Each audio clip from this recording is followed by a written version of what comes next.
दो आदमी कब्रिस्तान में बैठे थे, एक अपने दौलतमंद बाप की कब्र पर और दूसरा अपने दरवेश बाप की कब्र पर।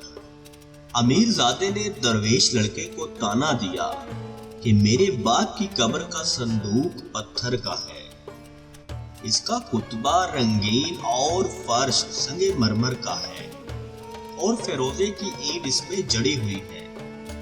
उसके मुकाबले में तेरे बाप की कब्र कैसी खस्ता हाल है कि 2 मुट्ठी मिट्टी उस पर पड़ी है और 2 ईंटें उस पर रखी हैं। दरवेशजादे ने जवाब दिया, ये दुरुस्त है, लेकिन ये भी तो सोचो कि कयामत के दिन जब मुर्दे कब्रों से उठाए जाएंगे, उससे पहले कि तेरा बाप भारी पत्थरों के नीचे जंबिश करे, मेरा बाप बहशत में पहुंचा होगा।